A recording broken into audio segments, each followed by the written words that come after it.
Welcome to my channel. இன்றைக்கி நம்ம சேனலில் ரொம்பவே டேஸ்டியான பனானா பேன்கேக் எப்படி செய்கிறதுன்னு பார்க்கலாம். இந்த பனானா பேன்கேக் செய்ய ஒரு மிக்ஸி ஜாரில் 2 பனானா கட் பண்ணி போட்டுக்கலாம். இது கூட நம்ம 3 டேபிள் ஸ்பூன் சத்து மாவு சேர்த்துக்கலாம்.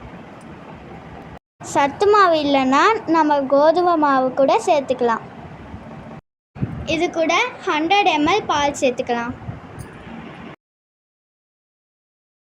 இது கூடவே 2 டீஸ்பூன் நாட்டு சர்க்கரை சேர்த்துக்கிறேன். ஒரு பிஞ்ச் அளவு ஏலக்காய் தூள் சேர்த்துக்கலாம். இதை மிக்சியில் நல்லா அரைச்சிட்டு வந்துடலாம்.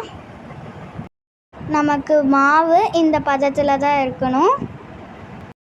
இப்போ ஒரு தோசைக்கல் வச்சு தோசைக்கல் சூடானதும் 1/2 டீஸ்பூன் நெய் சேர்த்துக்கலாம். இப்போ அந்த மாவை தோசைக்கல்லில் ஊற்றிக்கலாம்.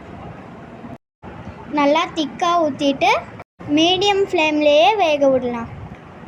ஒரு சைடு வெந்ததும் இன்னொரு சைடு திருப்பி போட்டு வேக வைக்கலாம். ரொம்பவே டேஸ்டியான பனானா பேன்கேக் ரெடி. நீங்களும் ட்ரை பண்ணி பாருங்கள்.